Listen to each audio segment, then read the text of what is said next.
in front of the what? On the floor, like right there. Yeah, Like it's about to wait. Put it down.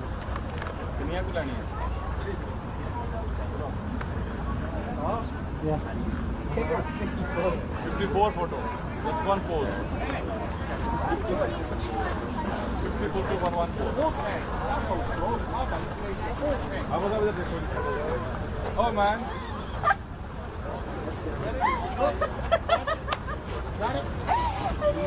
चलो अब मतलब चलो चलो खलो जाओ इसे कॉल खलो जाओ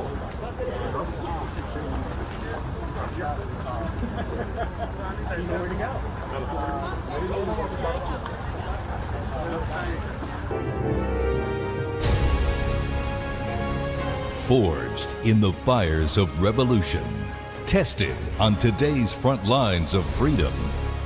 Before there was a nation, there was the United States Army.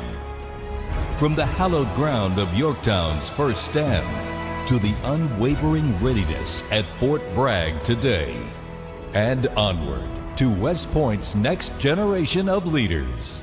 For 250 years, one force has stood ready, unshaken, unmatched, unbreakable. And today, the legacy rolls on. This is the United States Army's 250th Anniversary Parade.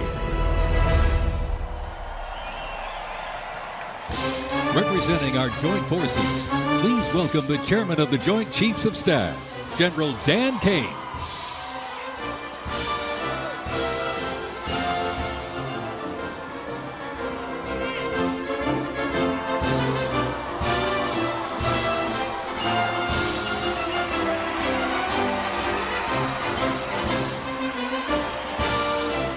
Joining us, the Secretary of the Army. Please welcome the Honorable Daniel P. Driscoll.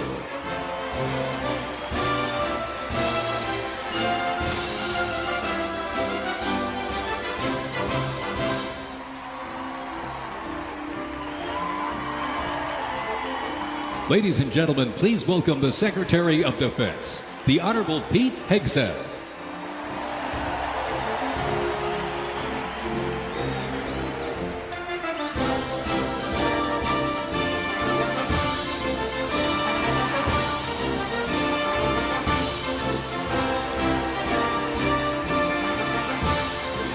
Ladies and gentlemen, the Vice President of the United States, J.D. Vance, accompanied by the Second Lady of the United States, Usha Vance, and their 3 children.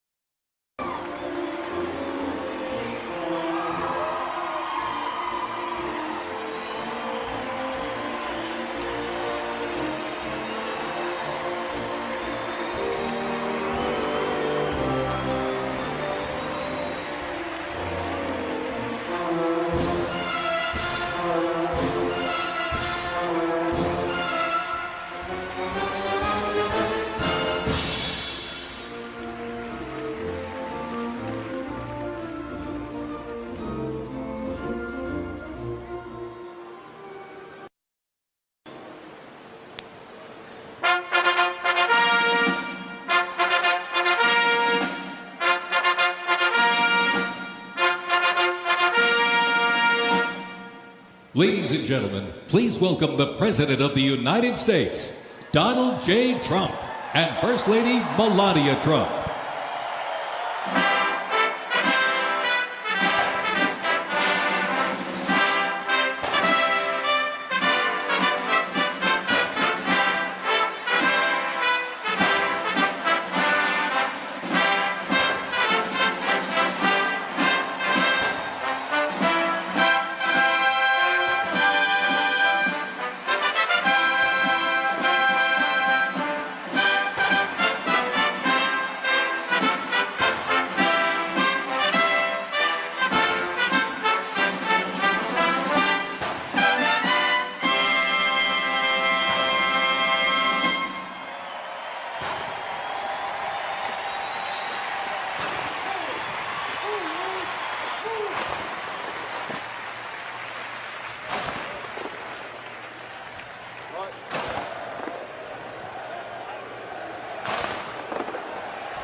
Ladies and gentlemen, to honor America, would you please rise for the singing of our national anthem?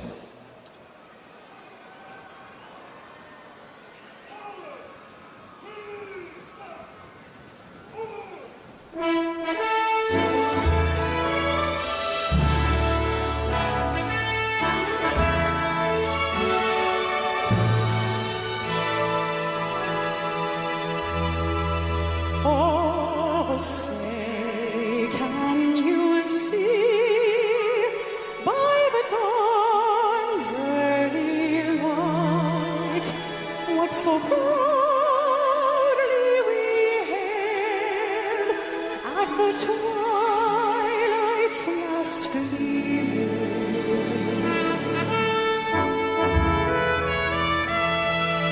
Whose broad stripes and bright stars through the perilous fight, where the ramparts we watched were so gallantly streaming.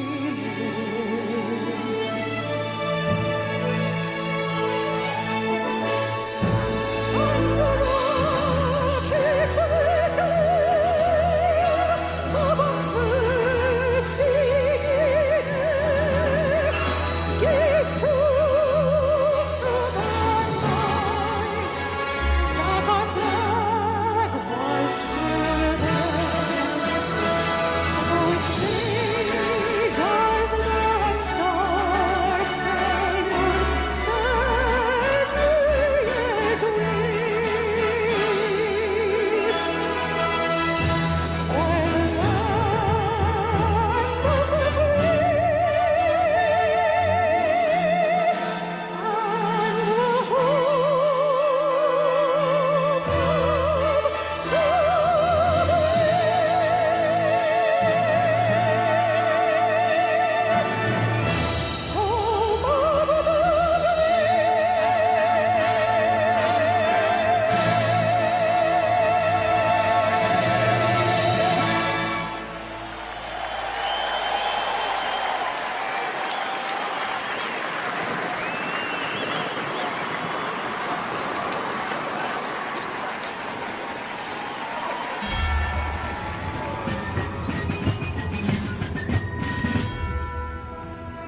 Before we even had a country, we had an army.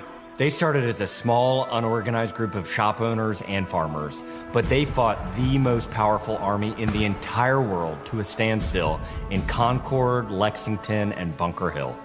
Then our Continental Congress chose George Washington as general of our Continental Army. But it wasn't until 1 year later, on July 4th, 1776, that news arrived of the signing of our Declaration of Independence. Now we had a new army and a new nation. With little gunpowder, no shoes, bloody feet, few cannons, little training, and even less food. Valley Forge started in December. They went into winter camp in December of 1777. Approximately 2,000 Americans died that winter of disease. They lived through hell, but they never ever gave up. Not this army, not this first American army.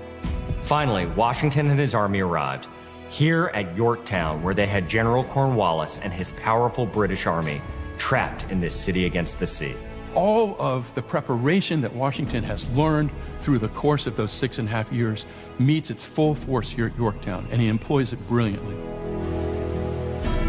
Sailing from the Caribbean, the French Navy arrived and took on the British fleet. Washington decided to make his move. Our men began digging to get closer and closer to the fort, finally getting within rifle and cannon range. Naturally, George Washington chose to set off our first cannon shot. The British had two small forts in front of the main fort. They were called redoubts 9 and 10. Then, on the moonless night of October 14th, the American and French forces attacked the redoubts. The hand-to-hand combat with bayonets, knives, and fists was bloody, to say the least. But within an hour, we were victorious. And as the sun came up the next day, Cornwallis looked out and realized he was in serious trouble. So he prepared an all-out, desperate counterattack. It didn't work. and the British were forced to surrender. We were supposed to lose to the best army and the largest and most professional navy in the world. But our young army had won the war and our freedom, the freedom we hold so dear. And 250 years later, for what started as a ragtag group of shop owners, has now become the most powerful army in the world. Today, many things are very different from that army here at Yorktown, but one thing remains the same. An undying passion, guts, and love for our country remains deep in the heart of today's army. When I look into their faces, you can see it. That will never change. God bless the United States Army, and God bless the United States of America.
Ladies and gentlemen, our parade is officially underway.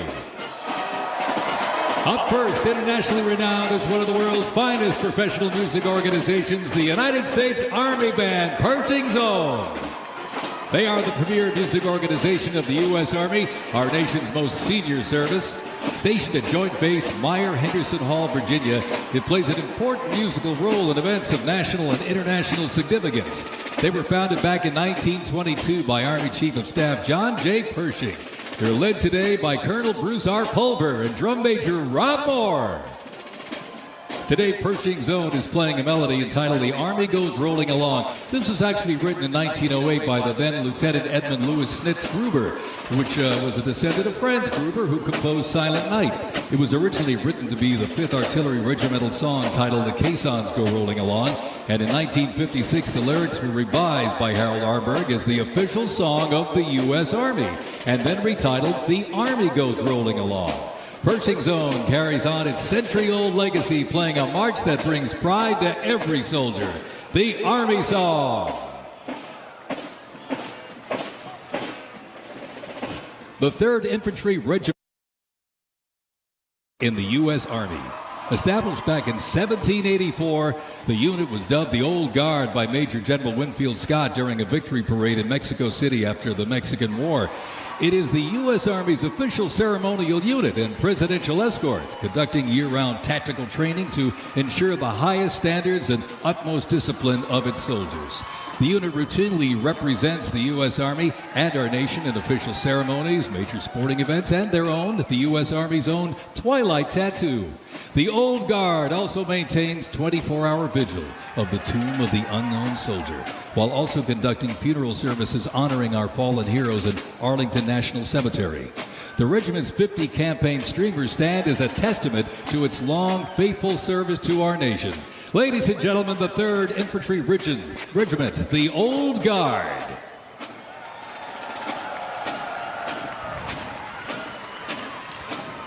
In 1775, the shot heard round the world at Lexington and Concord sparked a revolution, uniting 13 colonies and forging a continental army from farmers and frontiersmen. Against the odds, they turned the tide at Trenton and Saratoga, survived Valley Forge, and at Yorktown forced a British surrender, securing independence and giving birth to the United States of America.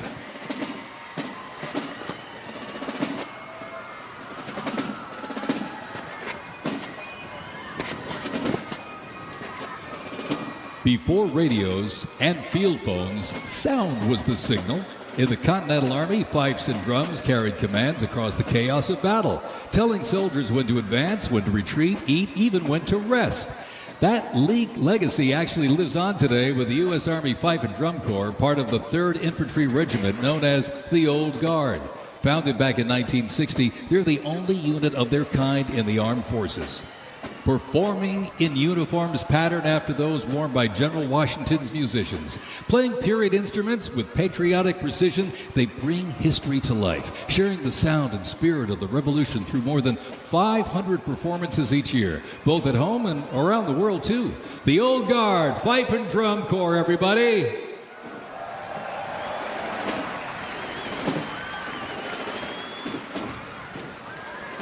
And now, from high above, ladies and gentlemen, celebrating 250 years, your United States Army parachute team, the Golden Knights. Descending at over 120 miles an hour, the Golden Knights are using flexible wing gliders to maintain their formation. They open their main canopy simultaneously and negotiate the softest possible landing. I'll tell you, they can't hear you, but they sure can see you. You can give them a great big wave, ladies and gentlemen. The Golden Knights, the finest parachuting team in the world.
Fort Sumter in 1861, a nation divided.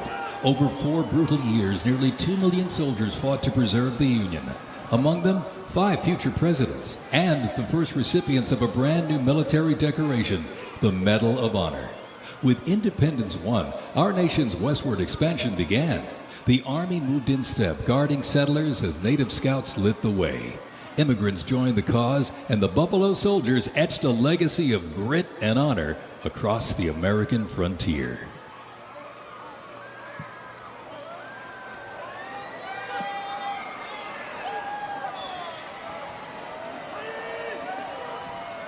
As they march by, a soldier's uniform signals their duty, their role, and their readiness. And by the late 1850s, official regulations outlined distinct looks, shaping the Army's identity and function across the force. Soldiers were issued 2 coats. One, a short sack coat for work and battle, with brass buttons and colored trim that marked their rank. Well, by war's end, that rugged sack coat became the soldier's uniform of choice. As the war escalated, volunteer enlistment surged. Congress authorized support for a force of up to 500,000 new troops, answering the call to preserve the Union.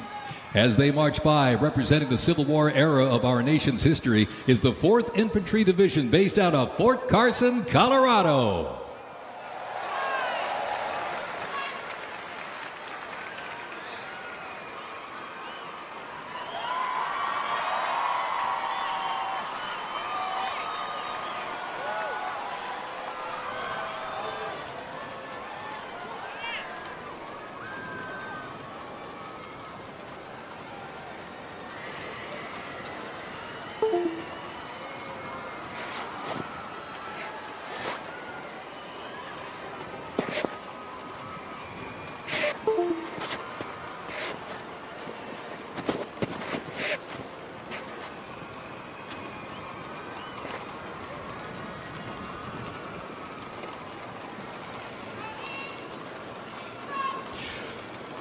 From Fort Cavazos, Texas, home of legends, the 1st Cavalry Division rides with pride. Born from the thunder of horse cavalry traditions of the Civil War, the 1st team forged its reputation on the front lines of history. They stormed Manila with the flying column, charged into Pyongyang as the first to breach the line and face the brutal crucible of Ia Drang, the first of 13 named campaigns in Vietnam where they proved their mettle. Today, that same warrior spirit lives on. You'll know the name, and you'll know them by their iconic cav hats, elite soldiers, and cutting-edge equipment. Tough, fit, fearless. The 1st Cavalry Division is a lethal, disciplined force that stands ready to fight and win anywhere, anytime, and the legacy rides on. This is the Cav.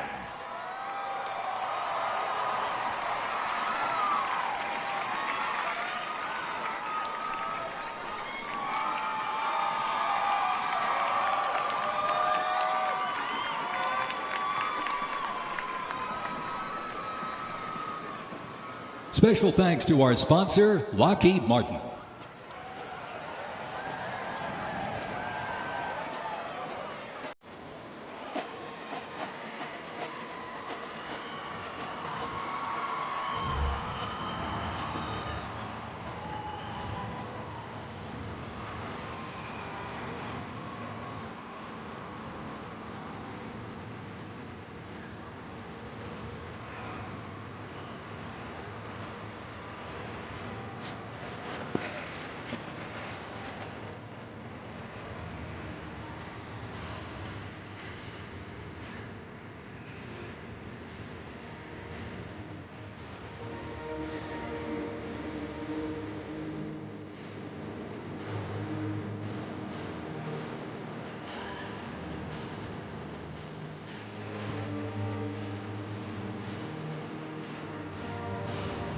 In 1914, years of escalating competition between European alliances culminate in the outbreak of the First World War.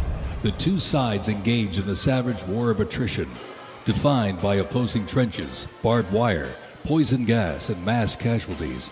The United States initially maintained its neutrality, but was eventually drawn into the conflict in 1917. Despite having less than 130,000 soldiers at the beginning, the Army eventually grew to over 4 million, with nearly 2 million soldiers serving in Europe. In 6 months of fighting, nearly 50,000 Americans lost their lives, with another 190,000 wounded. The guns fell silent with the armistice of November 11, 1918.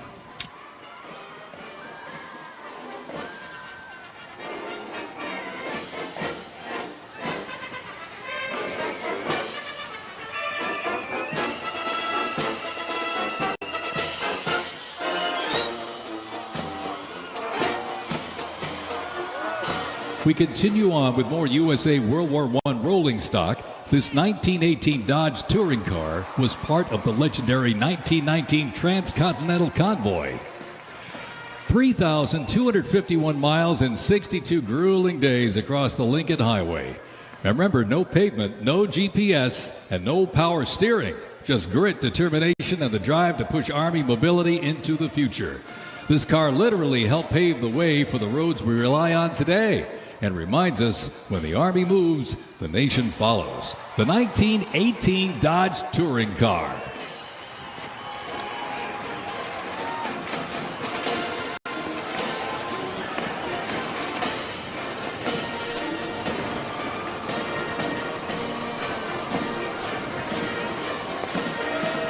Headquartered in New York, this is the 42nd Infantry Division Band. At the start of World War I, the 42nd Infantry Division was formed with troops from 27 National Guard units, stretching across the country like a rainbow. Composed of skilled musicians from all walks of life and professional occupations, they perform a variety of musical genres.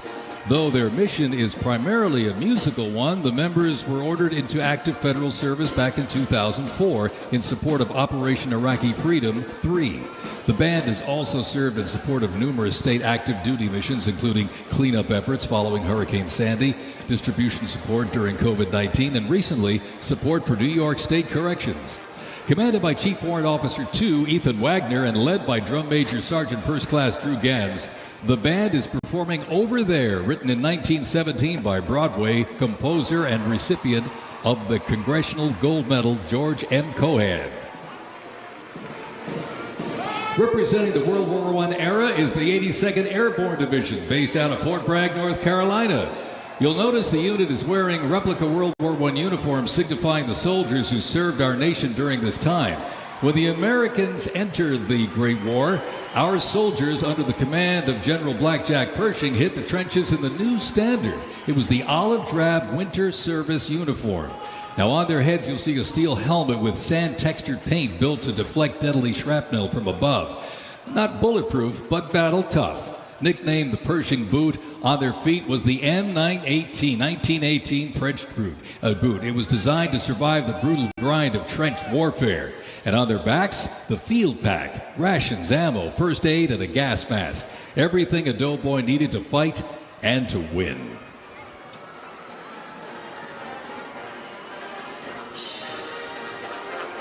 Incidentally, the 42nd Infantry Division was deployed to heavy combat abroad and then deployed again in World War II, ultimately liberating the Dachau concentration camp. The 42nd responded to the terrorist attacks on 9/11. Later, with the war on terrorism, the rainbow stretched across the world again, deploying in Iraq and Afghanistan.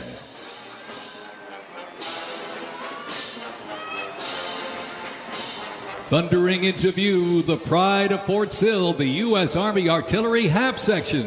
This is literally powered by horsepower and heritage. This elite ceremonial unit honors the legacy of the Army's horse-drawn artillery. With precision, discipline, and 6 majestic horses pulling a vintage 1918 caisson, the half section keeps tradition alive and rolling strong. Representing the power, pride, and precision of America's field artillery, this is Fort Sill's finest, ladies and gentlemen.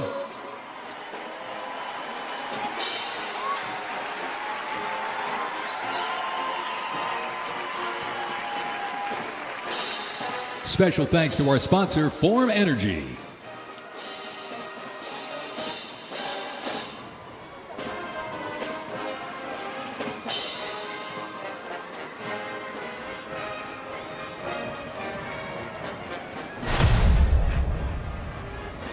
World War II, a global fight for freedom.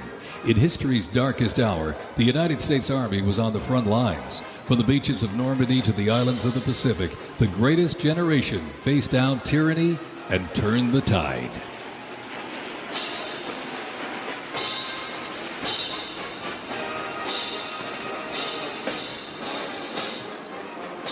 From bombers to fighters to transports, U.S. Army aircraft started to thunder across the skies in World War II. And take a look up there, ladies and gentlemen. Flying overhead right now, they are fast, they are fierce, and famously used in the Doolittle raid over Tokyo. Leading up front, the mighty B-25 Mitchell. Up next, the Cadillac of the sky, the P-51 Mustang. From the sky, we're back down on the ground. In World War II, one vehicle led the charge, the legendary quarter-ton 4x4 command recon vehicle, the Jeep.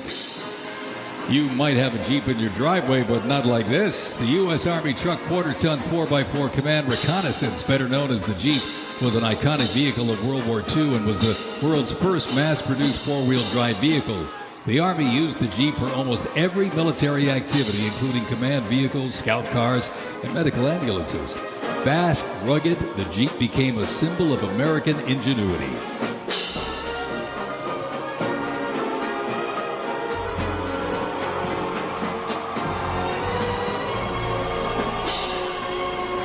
From Fort Bragg, North Carolina, this is the 82nd Airborne Ceremonial Band. The 82nd received the nickname All-Americans after a contest as it represented the diverse origins of its members from every state. This name remains today symbolized by their iconic AA patch. Fort Bragg's finest, ladies and gentlemen. Give them a big round of applause, the 82nd Airborne Ceremonial Band.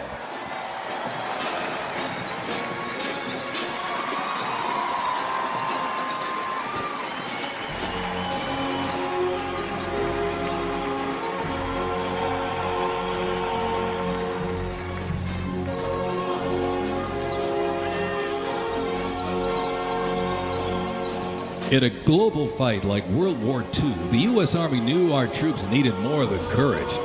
They needed innovation.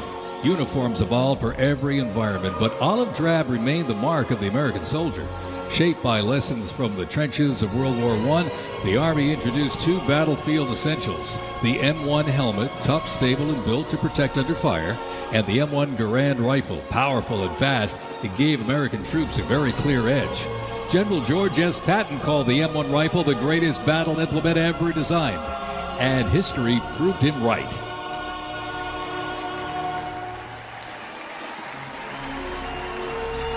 The 82nd Airborne Division. The unit is best known for their bravery on D-Day, when 12,000 parachute and glider troops destroyed German supply lines after fighting for 33 days straight.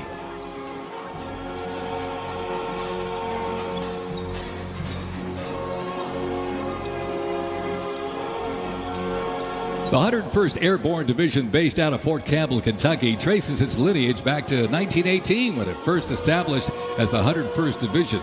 Known for their ability to rapidly deploy across the world, the unit has held a crucial role in operations since its inception.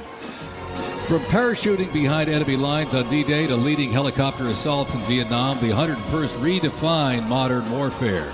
In the 50s, the Screaming Eagles stood tall at home, protecting the Little Rock Nine during the fight for civil rights. In recent decades, they've been sent across the world with stints as far as the Middle East, where they took part in Operation Desert Storm and participated extensively in the war on terrorism in Iraq and Afghanistan. The Screaming Eagles continue to lead the way as tomorrow's division in today's Army.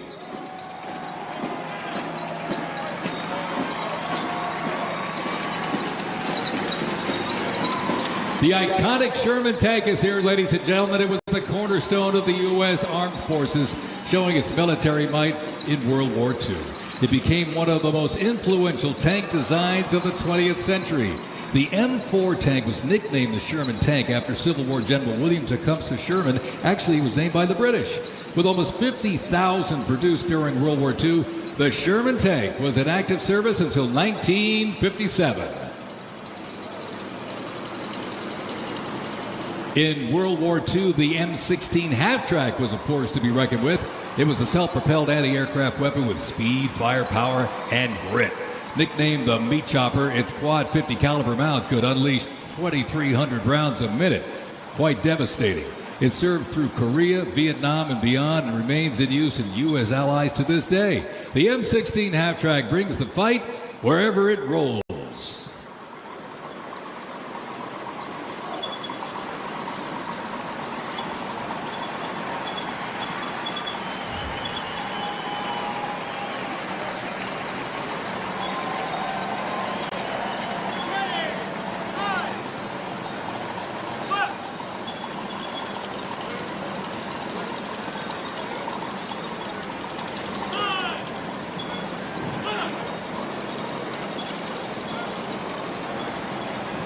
The U.S. Army Transportation Corps motto states, "Nothing happens until something moves."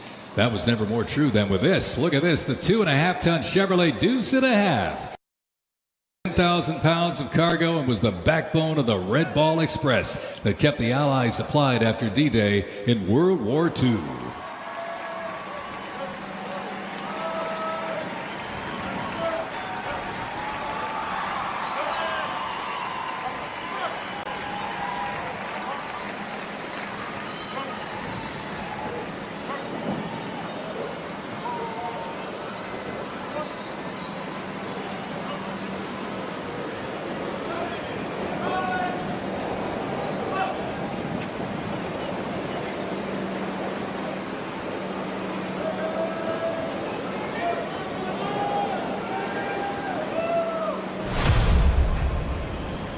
The Korean War, often referred to as the Forgotten War, began on June 25, 1950, with the North Korean Army's invasion of South Korea. A coalition of South Korea, the United States, and other United Nations members defeated the invasion and advanced into North Korea. The coalition fought and defeated 2 Chinese offensives in the spring of 1951. Armistice negotiations began shortly after that defeat in July of 1951 until the armistice was signed 2 years later in 1953. Combat consisted of small attacks, raids, and patrolling. During this war, the United States deployed approximately 6.8 million military forces to the Korean Peninsula.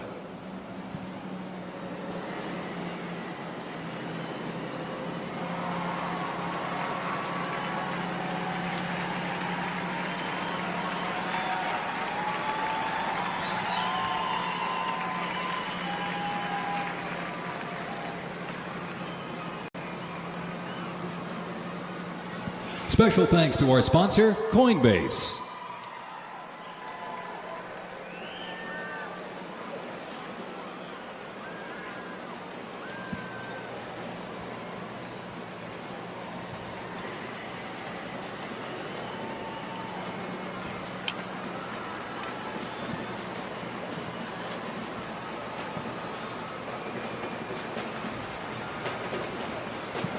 The M151 kept rolling along as the lightweight, high-mobility general-purpose vehicle replacing the famed World War II Jeep back in 1961.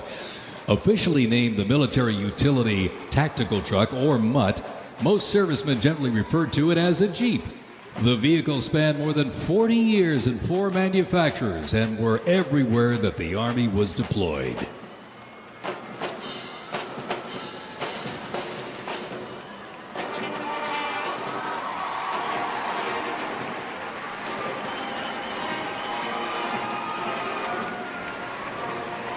Another rolled by earlier, and at 2.5 tons, this deuce-and-a-half, the M35A2 classic military transport truck, was a mainstay of the U.S. Army for decades, particularly during the Vietnam War and Operation Iraqi Freedom. The deuce-and-a-half proved its value moving cargo, supplies, and soldiers. Its capabilities include up to 5,000 pounds off-road and 10,000 pounds on-road, making it ideal for moving just about anything. In the jungles of Vietnam, the U.S. Army faced a new kind of war. Helicopters became the new workhorses of battle, delivering troops, firepower, and supplies into some of the most unforgiving terrain on Earth. This is the U.S. Army in Vietnam, the era of air mobility, fierce firefights, and unwavering brotherhood.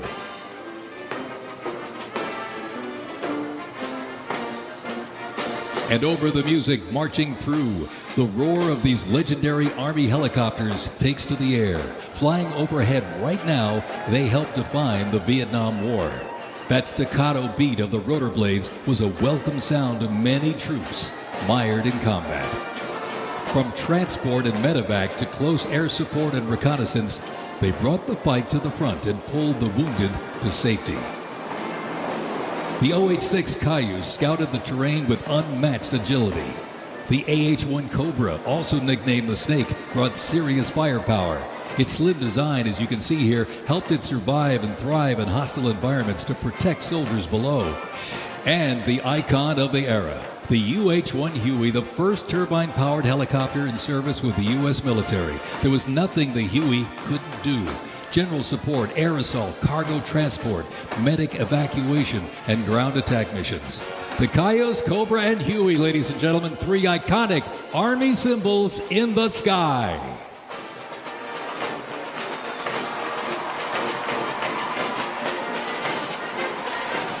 The 1st Cavalry Division Band, based out of Fort Cavazos, Texas, has played a vital role in U.S. military history. Since its origins back in 1855 as the band of the 2nd Cavalry, it has supported operations from the Civil War to Desert Storm. Over time, it's evolved into a powerful force, using music to strengthen bonds between soldiers and engage with communities. From World War II in Korea to the Vietnam War in Bosnia, the 1st Teen Band has enhanced morale and upheld the division's enduring legacy. Today, the band continues its mission using music to shape perceptions, foster trust, and promote national Army and division interests. Standing ready to serve, it remains an enduring symbol of the 1st Cavalry Division's legacy and commitment to duty. The band performs Hit the Leather and Ride, a march composed by Captain Robert Meredith Wilson. This piece reflects the cavalry's transition from horses to mechanized warfare, capturing the speed, the resilience, and the tradition of the division. From Court Cavazo, Texas, everybody, the 1st Cavalry Division Band.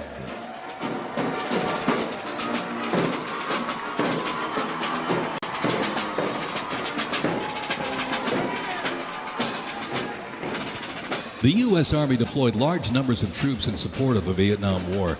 The first contingent of U.S. Army advisors arrived in Vietnam in the late 1950s, and that quickly grew to a small team of around 100 soldiers, which then expanded to more than 600 over the next decade.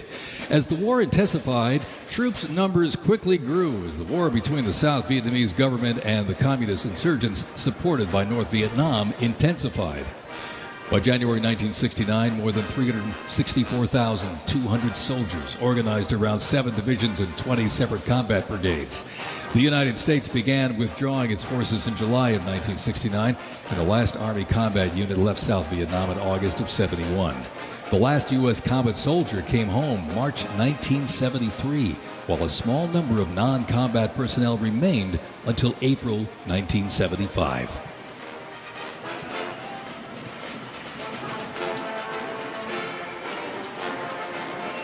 Representing the Vietnam War era is the 101st Airborne Division based out of Fort Campbell, Kentucky. The unit is wearing replica Vietnam War uniforms signifying the soldiers who served our nation during this time. Blistering heat, thick humidity, and unforgiving terrain demanded uniform innovation, and the Army, they delivered. New lightweight uniforms were constructed to move with the soldier. The M16 replaced the M1 Garand, calling for redesigned ammo gear and faster reloads in combat. Body armor got smarter, jackets and trousers got lighter, and field equipment was reimagined to meet the mission head-on.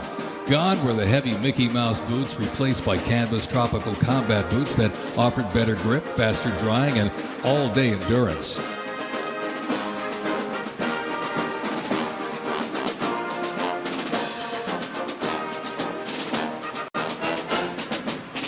Special thanks to our sponsor, Oracle.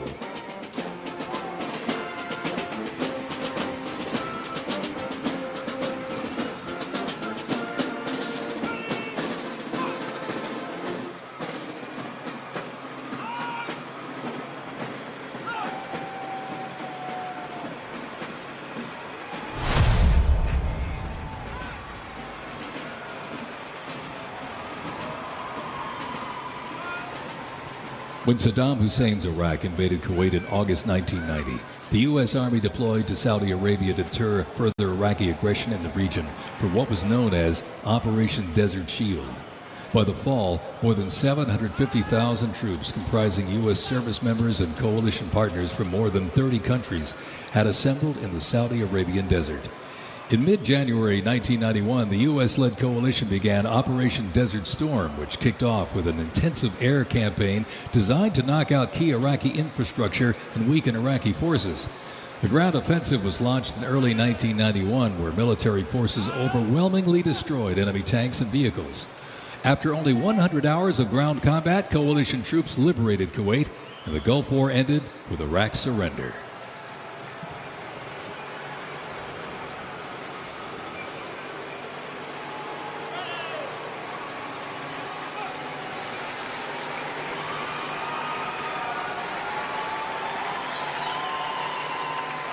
From Fort Riley, Kansas, this is the 1st Infantry Division, one of the Army's most storied divisions. Nicknamed the Big Red One because of the distinctive red on their unit patch, as the oldest continuously serving division in the U.S. Army, the unit has participated in every major operation since World War I, living up to its motto, no mission too difficult, no sacrifice too great, duty first. The 1st Infantry Division was originally established as the 1st Expeditionary Division in 1917 and spearheaded the American Expeditionary Forces in France during World War I. In World War II, the Fighting First stormed Omaha Beach on D-Day and liberated Nazi concentration camps. The highly decorated unit has had 37 members of the Big Red One awarded the Medal of Honor. In Washington, D.C., the 1st Division Monument stands in President's Park, memorializing those who died while serving in the 1st Infantry Division. Ladies and gentlemen, they are the Big Red One, the 1st Infantry Division.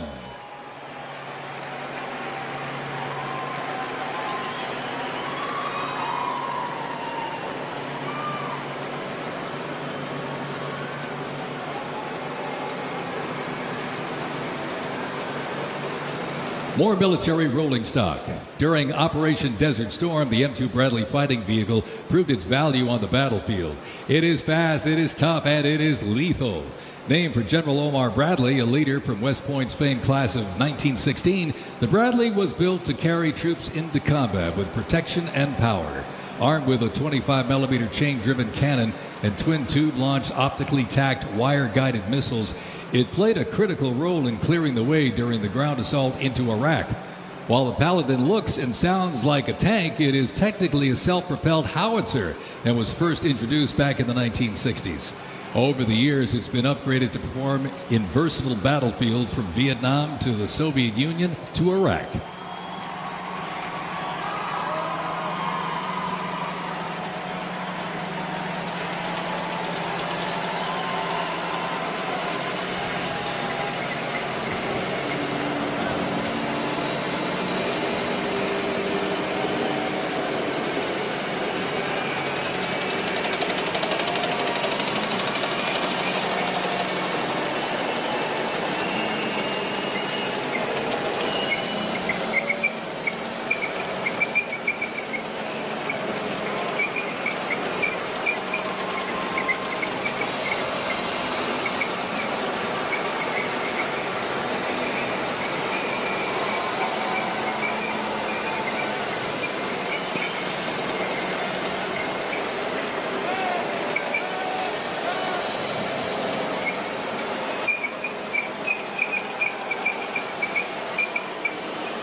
In the Gulf War, no division hit harder or moved faster than the 1st Armored.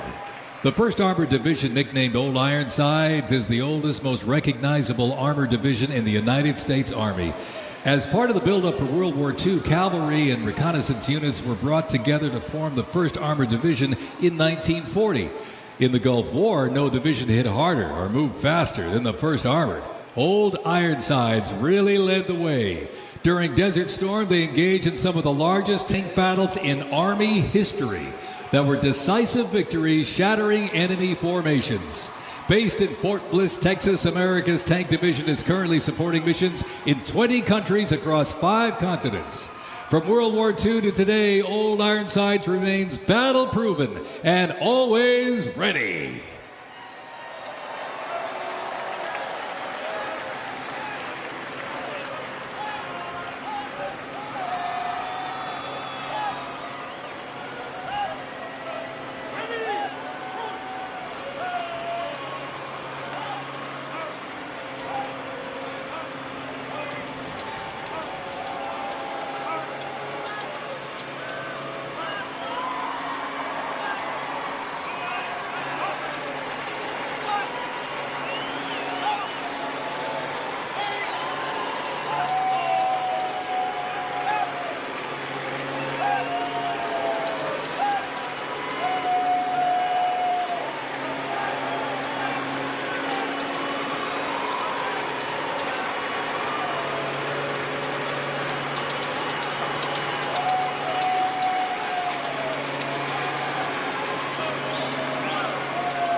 First used in Operation Desert Shield and Desert Storm, the M119 howitzer brought precision firepower to the front lines.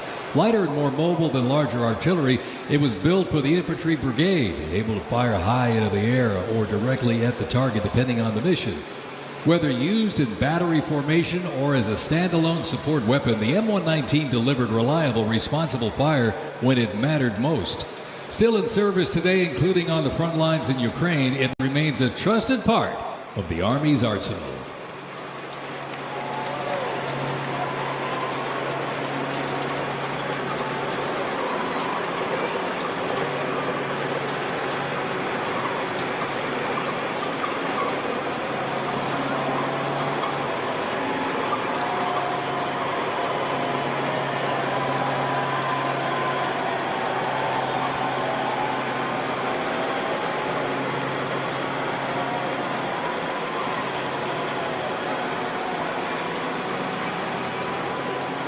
Special thanks to our sponsor, UFC.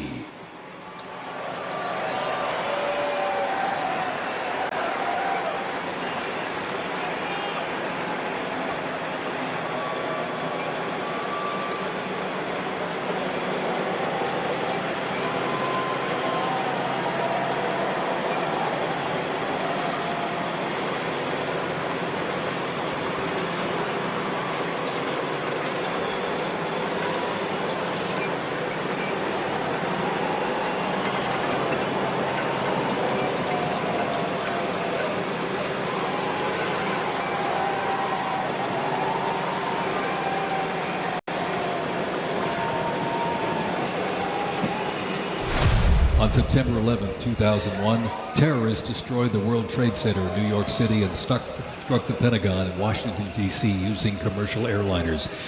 In response, the U.S. launched the global war on terrorism. The U.S. would stop potential threats around the world and take the fight to terrorist groups and the nations that back them. The Army immediately deployed forces to Afghanistan to destroy Osama bin Laden's al-Qaeda terrorist organization and depose his sponsors, the ruling Taliban. The 2003 President Bush expanded the war to Iraq. Soldiers and other armed services overthrew Iraq's dictator Saddam Hussein. The fight to stabilize Iraq and prevent terrorist groups from overthrowing its new government continues to this day. The campaign in Afghanistan lasted until 2021 when U.S. forces withdrew and the Taliban returned to power. Over the course of the two-decade conflict, over 2 million servicemen and women, less than 1% of the American population, deployed in support of the global war on terrorism. Most of those who served were members of the United States Army.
global war on terrorism saw the introduction of a range of new technologies on the battlefield. The 8-wheeled Stryker Armored Combat Vehicle is the first new military vehicle to enter service in the U.S. Army since the Abrams tank back in the 1980s. The vehicle was developed to fill a gap in the Army's inventory between a lighter infantry and heavy armored unit. The Stryker Armored Combat Vehicle enables the team to maneuver in close and urban terrain, plus provide protection in open terrain and transport infantry quickly to critical battlefield positions. The first Stryker vehicles were fielded back in 2002 with the 1st Stryker Brigade combat team deploying to Iraq in 2003.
U.S. Army Rangers, predating the Revolutionary War, fought in the War of 1812 as part of the regular Army and patrolled the frontier from Ohio to western Illinois on horseback and by boat, with the likes of Daniel Boone and Abraham Lincoln in their ranks. After the 9/11 terrorist attacks, Rangers were called upon to lead the way in the global war on terrorism.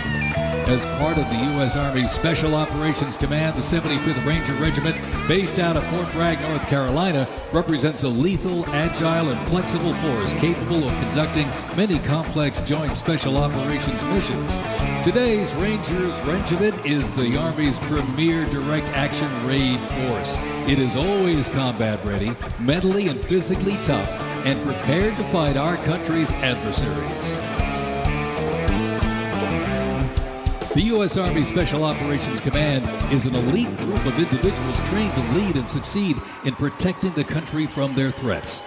Composed of 5 units with unique specialties, Special Operations works in small tactical teams, taking on the most challenging and sensitive missions.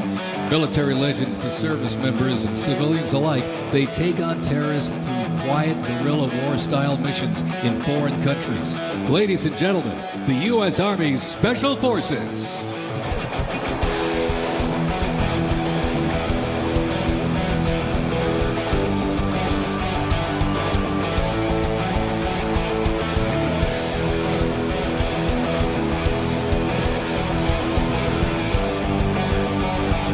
The Stryker Brigade Combat Team combines the capacity for rapid deployment with survivability and tactical mobility. Adaptability and continuous transformation to overcome our enemies is vital.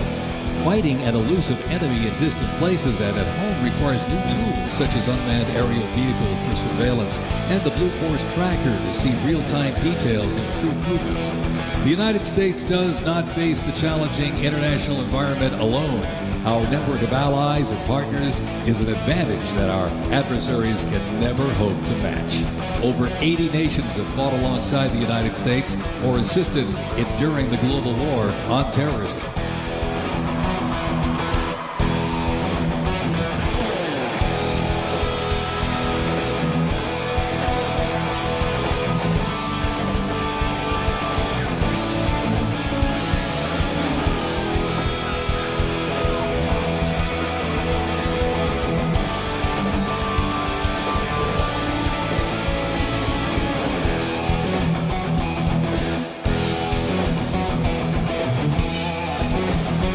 The 10th Mountain Division's climb to glory began with its establishment as the 10th Light Division in July 1943, the only one of its size in the U.S. military to receive specialized training for fighting in mountainous conditions. After periods spent inactive as a training division and as a standard infantry division, the unit returned to its roots in 1985 when it regained its Mountain Division designation. In the 1990s, the division participated in numerous humanitarian and peacekeeping operations. During the War on Terrorism, the 10th Mountain Division proved their mettle as light fighters through repeated deployments to Afghanistan and Iraq. Now, since 2002, the 10th Mountain Division, based out of Fort Drum, New York, has been the most deployed regular Army unit. Its combat brigades have seen over 20 deployments to both Iraq and Afghanistan in support of Operation Iraqi Freedom and Operation Enduring Freedom. To show America's military might, they have one purpose: to deter war and, if ordered, defeat the enemies of the United States of America. They are the 10th Mountain Division.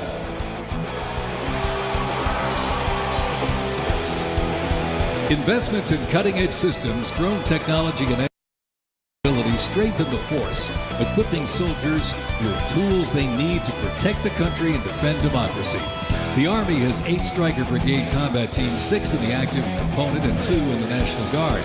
More than 2/3 of the 7,000 servicemen and women who sacrificed their lives fighting the global war on terrorism were part of one of the Army's 3 branches: active duty forces, the Army Reserve, and the Army National Guard.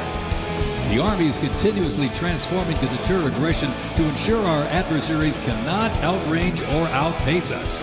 This transformation is not just about adapting, it's about maintaining dominance, ensuring that America's Army remains unmatched in its speed, flexibility, and ability to support the nation's strategic priorities.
Special thanks.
Today, the U.S. Army's mission is to deploy, fight, and win our nation's wars. How? By securing ready, prompt, and sustained land dominance by Army forces across the full spectrum of the conflict as part of the joint force.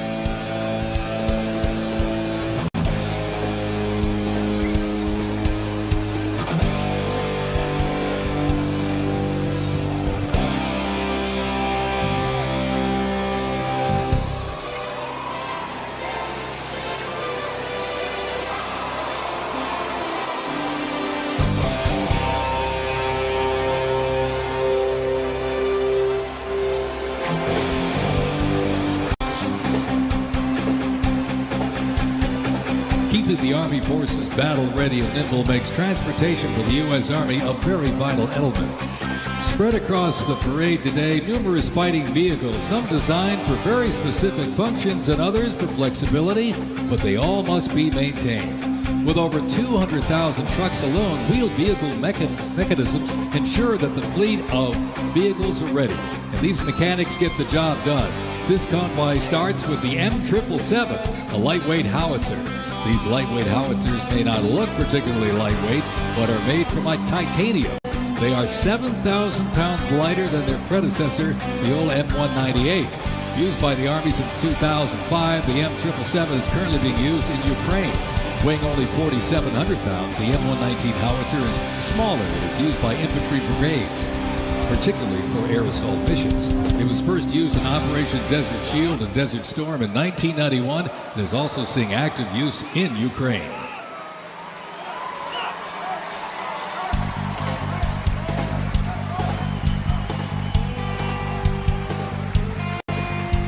The 7th Infantry Division, stationed at Joint Base Lewis McChord, has been seeing continuous combat action ever since activation in World War I.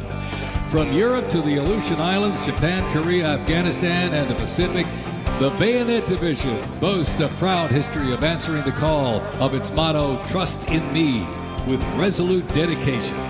Sent to deployments and conflicts around the globe since it was founded, the division returned to Fort Lewis in 1971, its first time on American soil since 1934.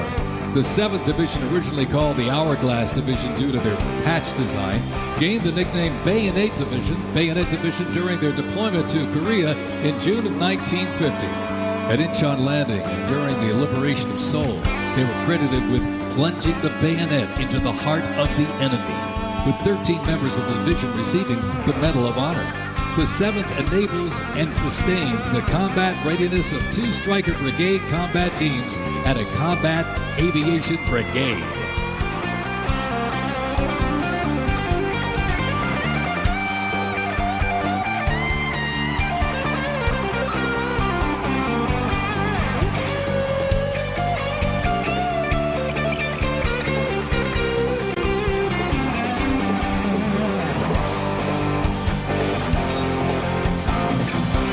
With the American soldier, the cornerstone of everything the Army does, we are continuously transforming.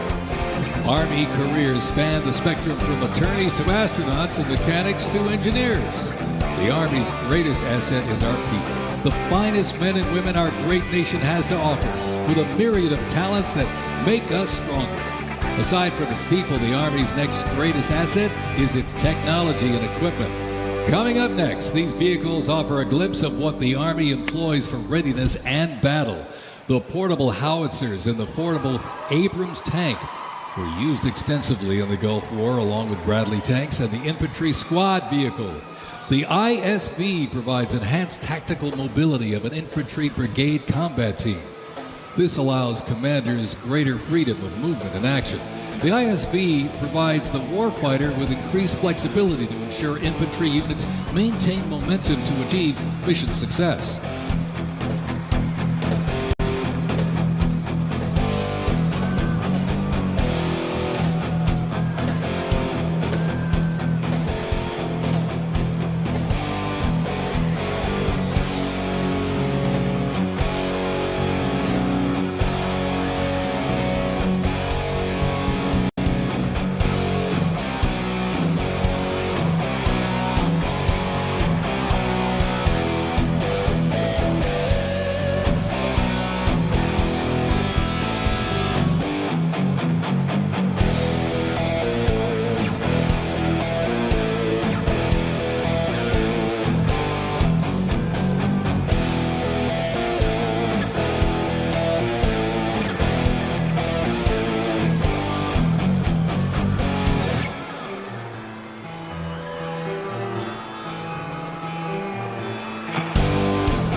When duty calls, U.S. Army soldiers don't just answer, they lead. From Fort Bragg, witness a powerful demonstration of strength, purpose, and the unmatched capability of today's Army.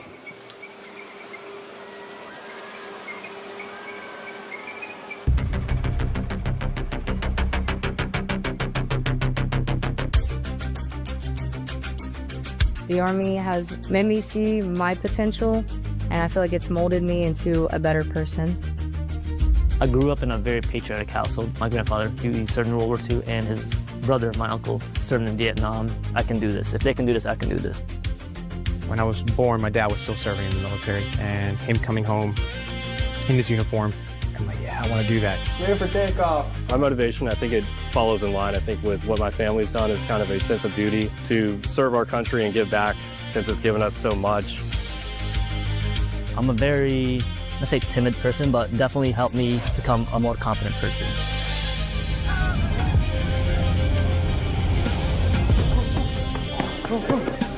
Working with a group and my peers, it really shows how much working with a team can strengthen you. All right, ready to go? Ready to go. I derive a lot of purpose from serving others. I think serving something bigger than myself gets me out of bed every day. Yeah, keep following up, keep following up.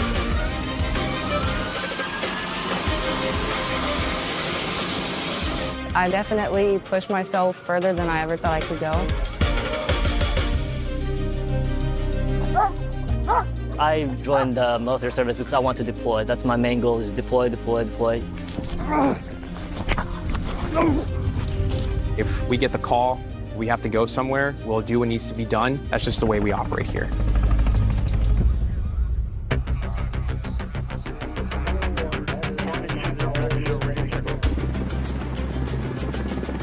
This is one of the few jobs in the nation where we all take an oath to say, I'm willing to put my life on the line for you, and they're willing to put their life on the line for me.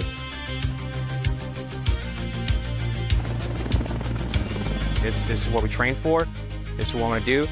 My team leaders and squad leaders, they know exactly what to do. Check equipment, check weapons, check ammo.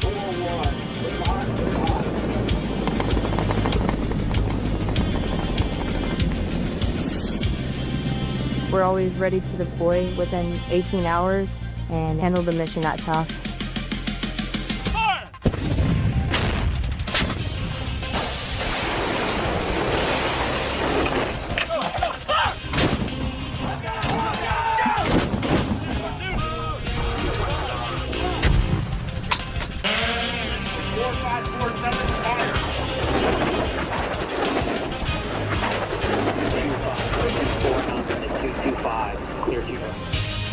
We jump so frequently so that our jump masters and the paratroopers are ready to deploy.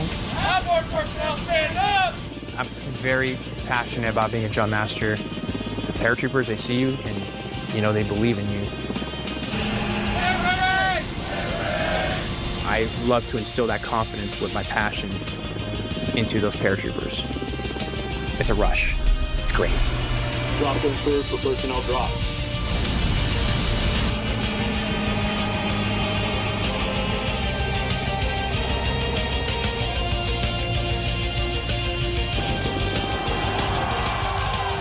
This week we honor 250 years of valor and glory and triumph by the greatest fighting force ever to walk the face of the earth, the United States Army. For 2.5 centuries, our soldiers have marched into the raging fires of battle and obliterated America's enemies. I love the Army. It is a great place to set yourself up for success, to prepare yourself for the future.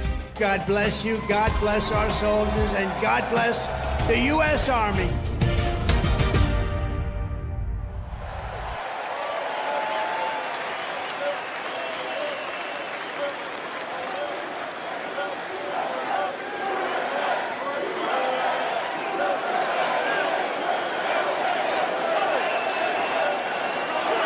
Joint Base Elmendorf, Richardson, Alaska is the home to America's Arctic Angels, who execute expeditionary operations worldwide, conduct multi-domain operations in the Indo-Pacific theater and the Arctic, and on order decisively defeat any adversary in extreme cold weather, mountainous and high-latitude environments through large-scale combat operations. The Angels are the Army's only Arctic division.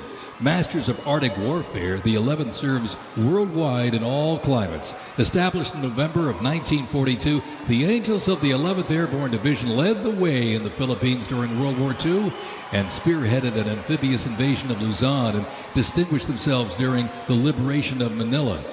After periods spent inactive and stationed in Germany from 1963 to 65, the division operated as the 11th Air Assault Division with the mission of testing and refining the Army's helicopter-centric air mobility doctrine. Activated once again in June of 2022, they remain dedicated to defending America's interests throughout the Arctic, in Alaska, and beyond. The 11th Airborne Division, America's Arctic Angels.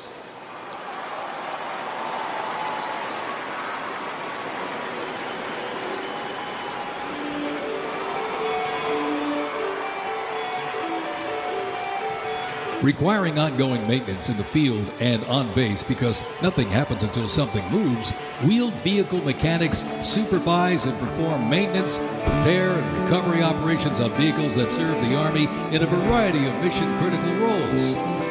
Included in the array of mobile artillery such as Paladins and the Abrams tank is the Joint Light Tactical Vehicle known as the JLTV. It's highly adaptable, providing protected and sustained mobility for personnel and payloads. The JLTV is known for its off-road capability while providing armor against small arms and improvised explosive devices. The JLTV right there.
The U.S. Army Reserve is inseparably linked to America's long-standing citizen-soldier tradition. Organizationally, the Reserve's roots lie in the Medical Reserve Corps, established back in 1908 to provide a ready reserve of medical manpower. This organization was folded into the new offices of the Officers Reserve Corps in 1917. Reserve organizations furnished crucial manpower to the Army during World War I and were merged into 1920 into the Organization of Organized Reserve. During World War II, the Army activated 26 Organized Reserve infantry divisions, and roughly a quarter of the Army's officer corps came from the reserves during the conflict. During the Korean War, the Organized Reserve Corps was reorganized and redesignated the U.S. Army Reserve.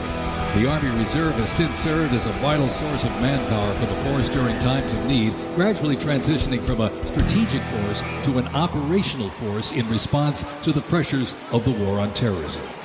In the 170,000 Army Reserve soldiers and 11,000 civilians serving their home communities, and when needed, they can quickly mobilize. The Army can't deploy, they can't fight or win without the Army Reserve. They are an important component of Army readiness. Let's have a big hand for the Army Reserve.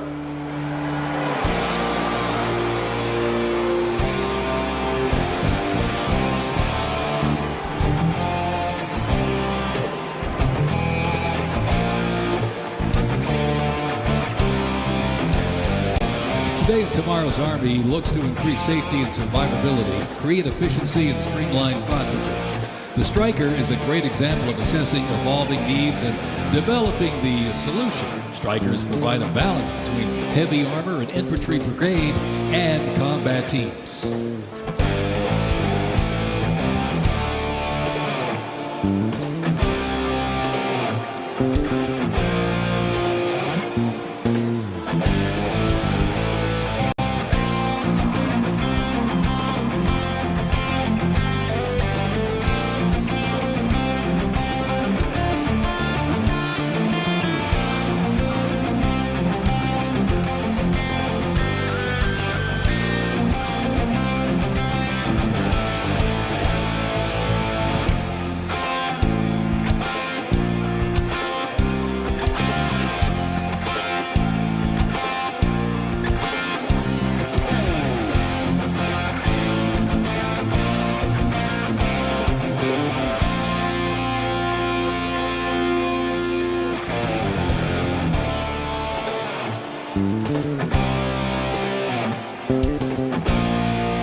When Americans hear the name Bastogne, they remember one of World War II's most heroic defenses, the Battle of the Bulge.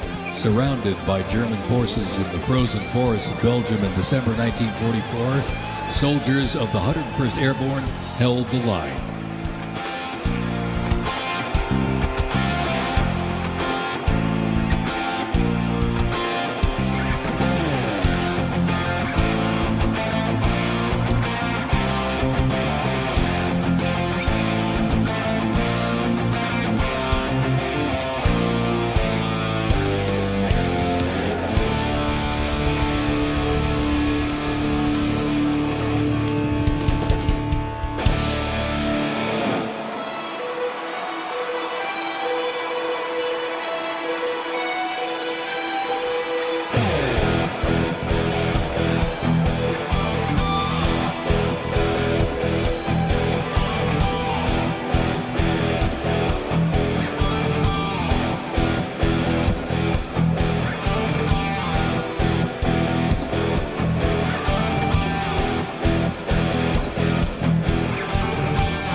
The unit before you is a platoon from the multi-purpose company's 2nd Battalion, 327th Infantry Regiment, 1st Mobile Brigade, 101st Airborne Division, Bastogne. They are showcasing the Army's Transformation in Contact Initiative, a program that allows the Army to rapidly test, evaluate, and equip our soldiers with the newest technologies.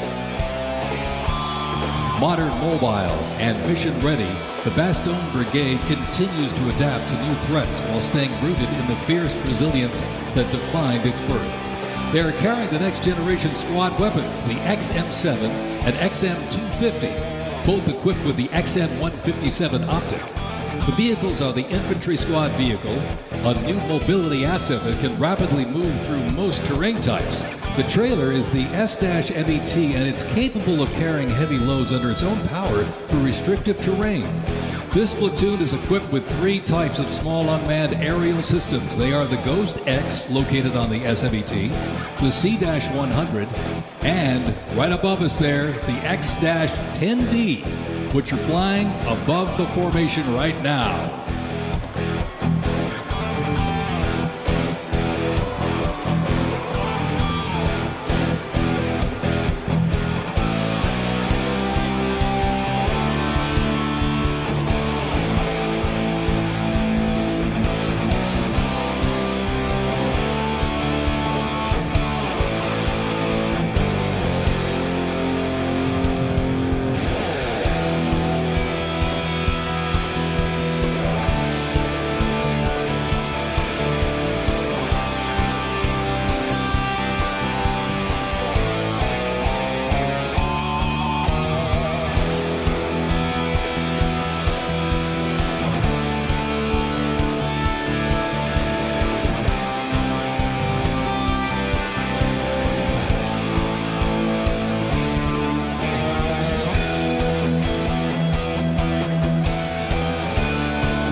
The Bradley fighting vehicle has proved itself to be lethal and survivable in multiple theaters since it first fielded back in the 1980s. Designed as a troop transport tank killer and to match speed with an Abrams tank, the Bradley is a fierce fighting machine. The Bradley accompanies American troops often with the M1A1 Abrams tank, nicknamed the Beast and Whispering Death because of its firepower, accuracy while moving, and its stealth. Together, they offer mobility and firepower, a fearsome combination.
High in the sky, the AH-64 Apache. It's the premier attack helicopter in the world.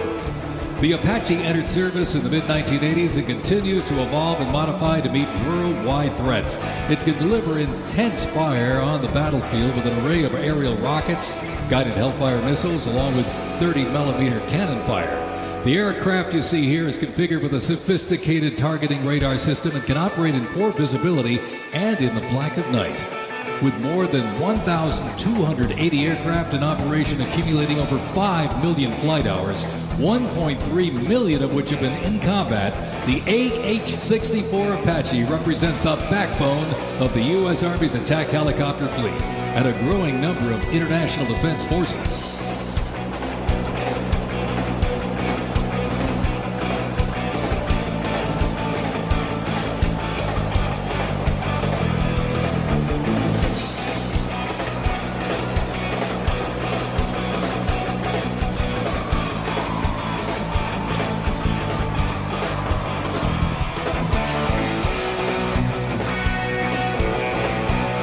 Special thanks to our sponsor, Lockheed Martin.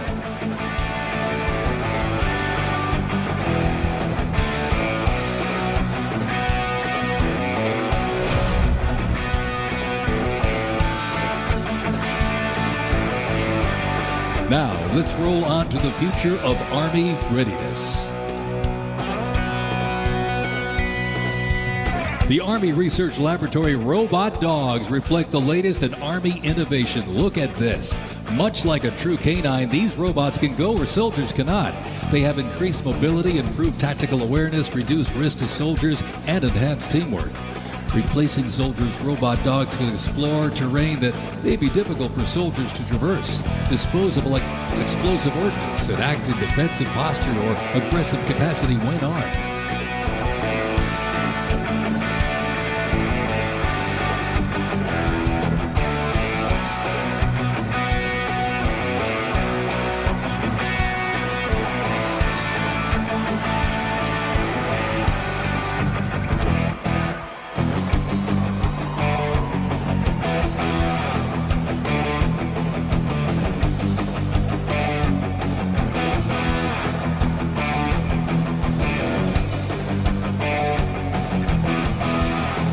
The Ghost robot dog is another innovation that can adapt seamlessly for various missions from recon to bomb recognition. These dogs reduce risk and support soldiers completely in high-stakes missions. They have a standard walk speed of 2 miles per hour and are working towards 6.7 miles per hour sprint.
As the oldest continuously serving Army band and the oldest unit at West Point, this is the United States Military Academy Band, ladies and gentlemen. The West Point Band traces its history to a single drummer and fifer appointed by George Washington during the American Revolution. Over the next 2 centuries, this band evolved into one of the most capable and versatile performing groups in the world.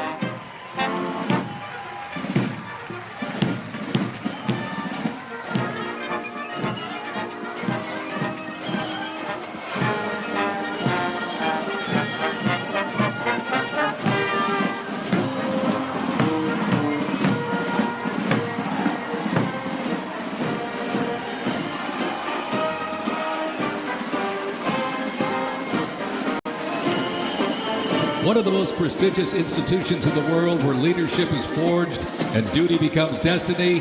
This is West Point, where Army leaders are made. With the motto of duty, honor, and country, West Point trains the best and brightest to serve their country as Army officers.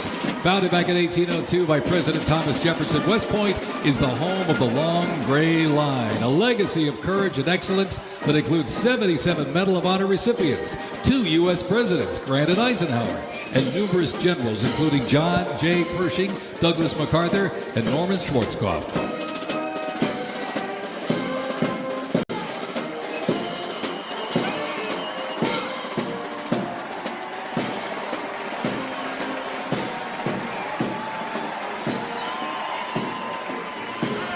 Upon entering the United States Army, all recruits undergo initial entry training, a highly intense and a challenging training period aimed at developing a soldier's physical and mental toughness, instill discipline, train them in essential combat skills, and foster teamwork.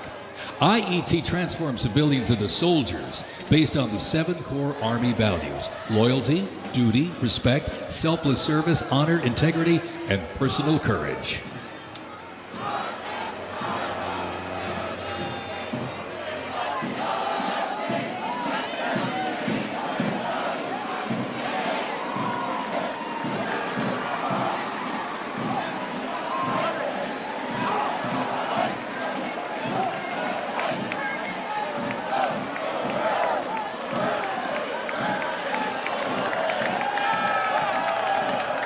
The Virginia Military Institute, on a mission to produce citizen soldiers, men and women educated for civilian life, prepared to serve their country in the armed forces.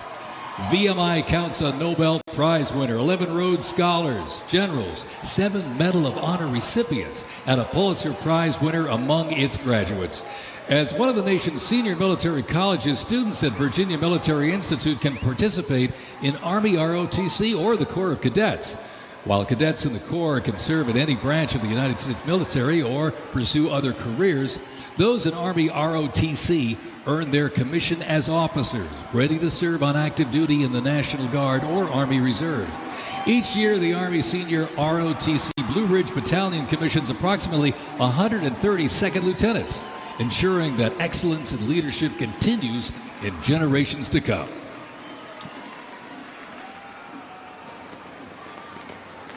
The Citadel, the Military College of South Carolina, offers students the opportunity to participate in Army ROTC or the Historic Corps of Cadets. Founded in 1842, the Citadel is the 3rd oldest of the senior military colleges and is known for its Corps of Cadets living and studying under a classical military system that makes leadership and character development essential. While military service is not required at graduation, more than 120 students earn their commission each year through the Army Senior ROTC Palmetto Battalion, playing a vital role in shaping the future.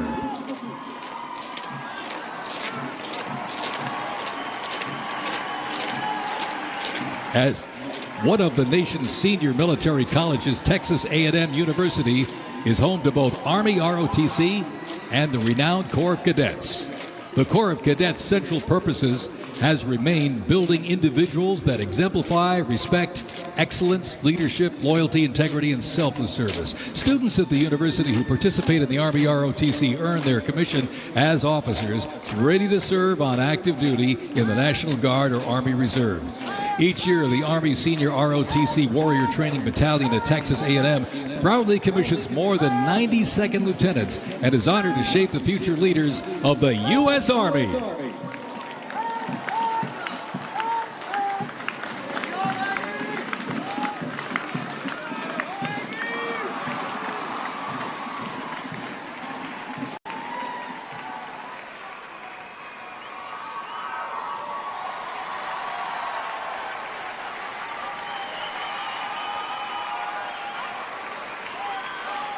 In a powerful display of commitment, these future soldiers will raise their right hand and take an oath of enlistment, pledging to serve our nation. This joint formation is proudly led by the Joint Task Force, National Capital Region, and the Military District of Washington Retention Team.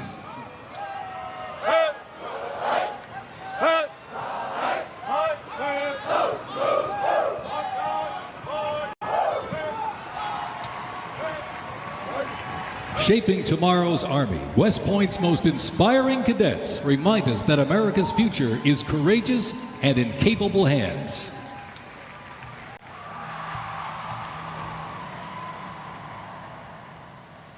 The pride to serve my country knows that I'm doing it not for myself. Every day I put on the uniform, I'm not just representing Caroline Robinson. I'm representing my company here at the Academy. I'm representing West Point. I'm representing the United States Army, and ultimately, I'm representing the United States of America. I really came to West Point because belief in the American dream and giving back to our country. You're a part of something that is much bigger than yourself. You're a part of a tradition of excellence and a legacy that's connected not only to the Academy, but to the American Army.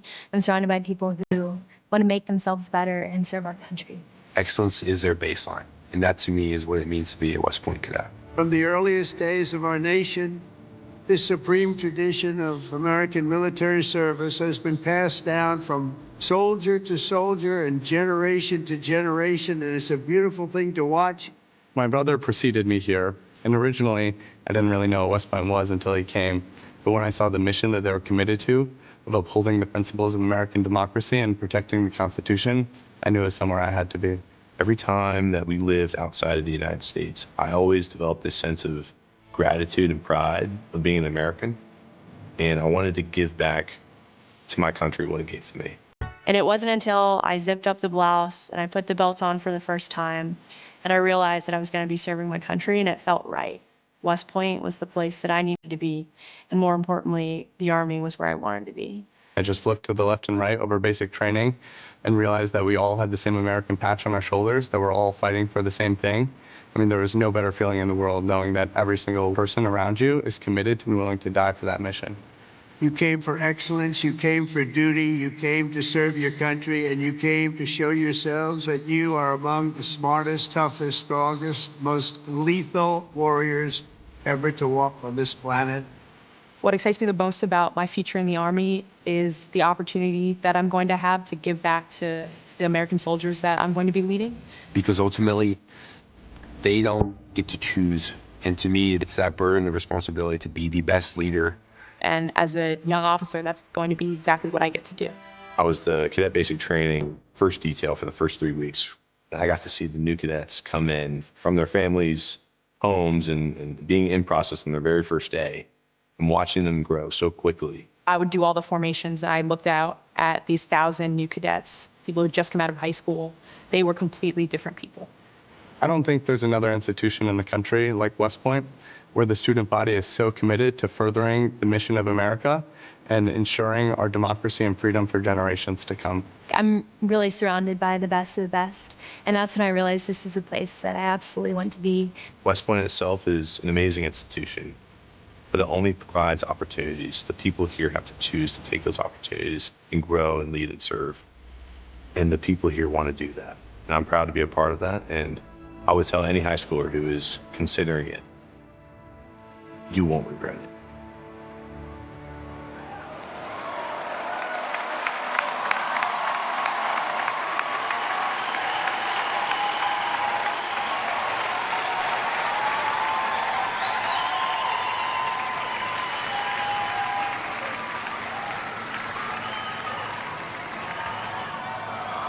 Left.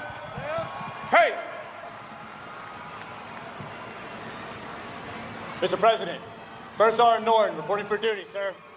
Ready to commence the ceremony as directed. I state your name. Do solemnly swear that I will support and defend the Constitution of the United States of America against all enemies, foreign and domestic, that I will bear true faith and allegiance to the same, and that I will obey the orders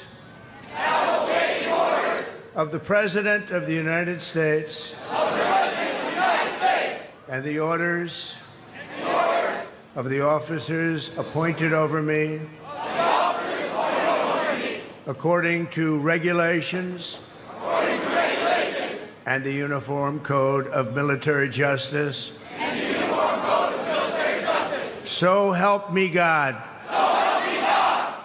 Congratulations. Congratulations. Welcome to the United States Army, and have a great life. Thank you very much. Have a great life.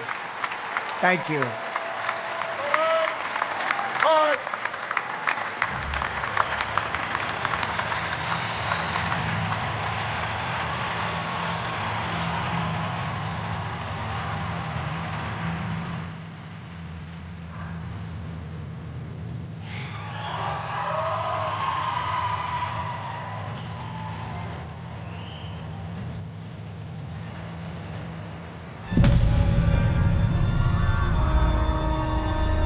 Ranger School is the best life insurance policy for our Army. It will always end with two people facing off with each other, and we need young leaders to be able to close with and destroy the enemy and defend our nation's interests forward. Surrender is not a Ranger word. It's not an option. I know that I'm not going to be able to get to do this again. This is my chance. It all starts at the legendary Ranger School, the crucible where these elite warriors are forged. It has been described as the longest approved gut check in the Army. Over 62 days, students will patrol hundreds of miles over mountains and through swamps under the crushing weight of their equipment. All the while, they are deprived of both food and sleep, forced to perform at the very edge of their physical limits. But it's not just the physical challenges that make Ranger School so intense. The mental strain will break these soldiers down to their core. If I have a come-to-God moment, I have to take my PC off my patrol cap, and on the inside of that, my commander gave me a Ranger tab, the yellow and black one that you get during graduation, and I pinned it to the inside of my PC. Ranger School is not for the faint of heart, but for those who are up to the challenge, it is the ultimate proving ground. They already didn't have enough beds for the people in our company. And our eyes reminded us that we don't have enough beds because there's not going to be this many people by tomorrow. Just a slight reminder that there's too many of you anyways, and not all of you are going to pass. Rangers, if you don't figure it out, you're about to get another casualty. It's completely different than what people would think Ranger School is like, but you can't put that into words, so it's hard to tell somebody something that you have to experience for yourself. They got a saying, it's called as the tab turns. So Ranger School is continuing to change and to develop, but at the end of the day, it is the same, right? They're always going to put you in scenarios that is going to test like your ability to actually make decisions on the ground. As you go through Ranger School, it is a gut check. It's going to check you out. And what's going to get you through it is whether you have it or not. Thousands and thousands of soldiers train all their lives to come here, prepare themselves to come to Ranger School, and only a few hundred leave here every class with the tab. It's not for everyone. I'm not going to leave until I get it, so just buckle down, stop complaining, and just get the job done.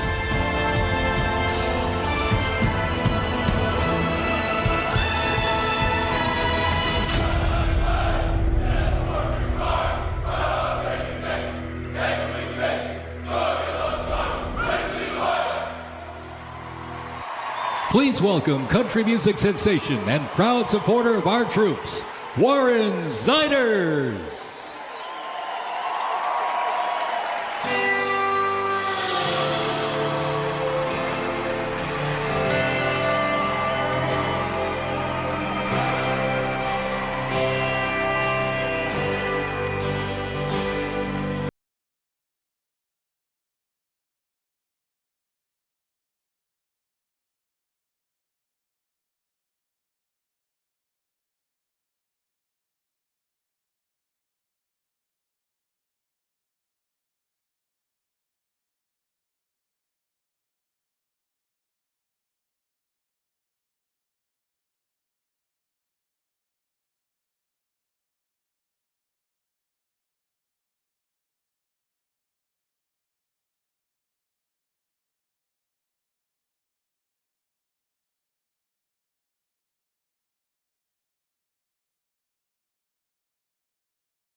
not gonna lie, y'all, I'm nervous, but I would just like to say thank you so much for having me here tonight. I am just so fortunate to be here in front of y'all, and thank you guys so much for what you guys do. And honestly, happy birthday, y'all. Happy birthday.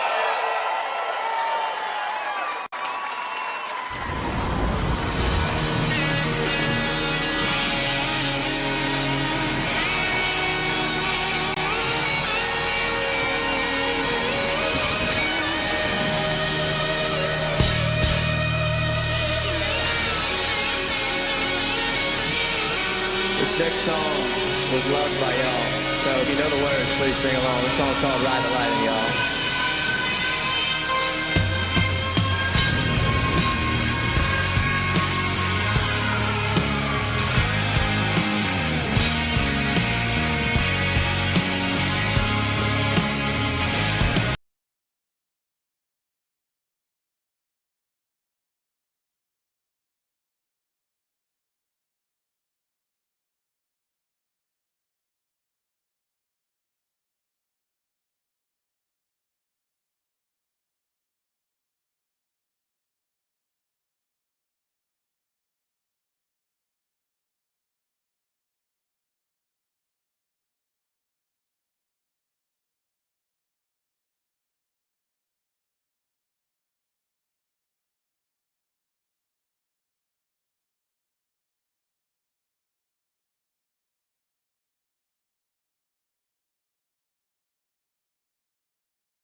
We got one more chorus, y'all.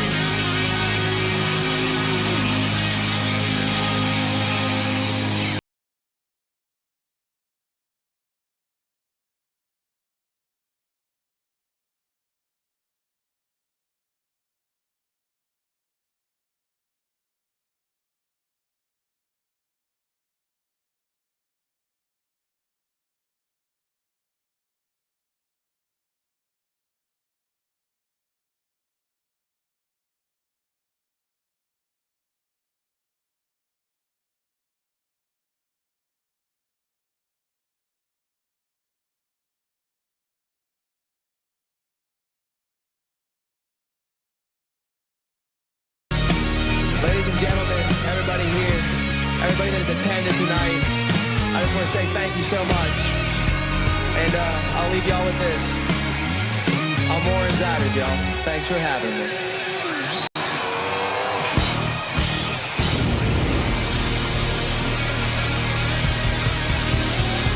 It has been my honor, ladies and gentlemen. I really mean that. Thank you so much. Happy birthday to the Army. Happy birthday to our President, Donald Trump. Amen, y'all. God bless America, baby!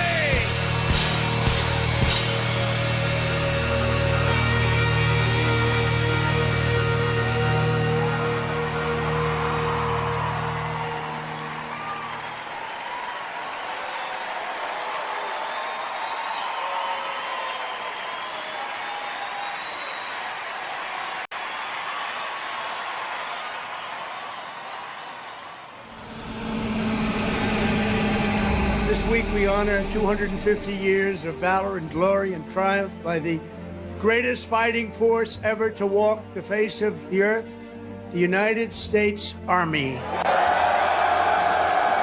Each of you on the field today is among the most talented members of your generation. You could have done anything you wanted. You could have gone anywhere. You could have gone to any school. Matt's incredible heroism helped ensure that not a single American soldier died in the Battle of Shock Valley. For 2.5 centuries, our soldiers have marched into the raging fires of battle and obliterated America's enemies.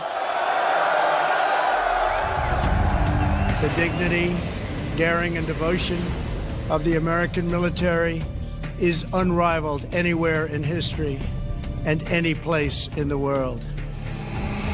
Our soldiers do not rest until they win. Our citizens know that you're standing guard, killing terrorists, crushing our enemies, and keeping America safe. But you're also keeping it strong and proud and mighty and free. This week we remember that we only have a country because we first had an army.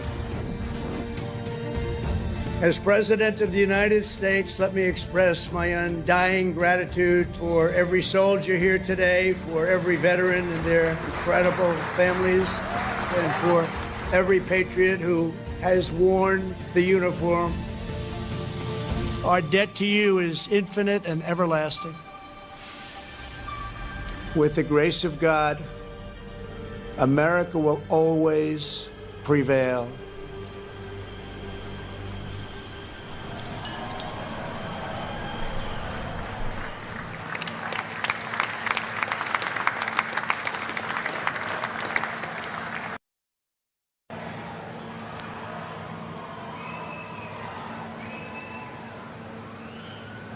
Well, let me say to the thousands of Americans who traveled from distant towns and across state lines to be here today, this is your national capital. Welcome to Washington, D.C. We are thrilled to have you.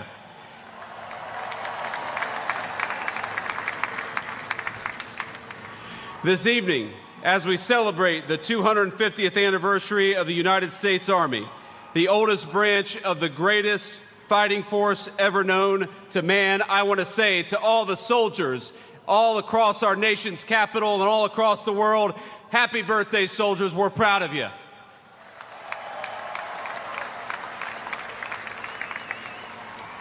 And I want to say you represent an unbroken line of greatness, of excellence. And one of the things the President of the United States has told his entire administration, from the Vice President on down, is that we must remember that the young men and women who put on the uniform and serve this nation are our most precious resource.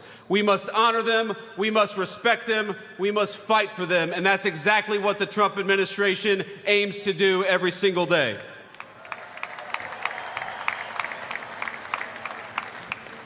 And so to our soldiers, we're so proud of you, and let me tell you that the way that we honor and respect you is, number one, we never ask you to go to war unless you absolutely have to. And number two, when we do ask you to go to war, we give you the weapons and the support needed to kick the hell out of the enemy and come back home safely.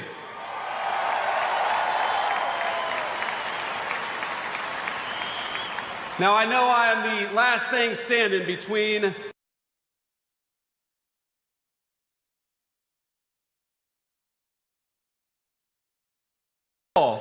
June the 14th is, of course, the birthday of the Army. It is, of course, the birthday of the President of the United States, and happy birthday, Mr. President. But I would get in trouble if I didn't mention that it's also my wedding anniversary. And so to my lovely wife, I love you, honey, happy anniversary, and thank you for everything that you do for our country. So without further ado, it is my pleasure to introduce the 45th and 47th Commander-in-Chief of the United States Military, President Donald J. Trump.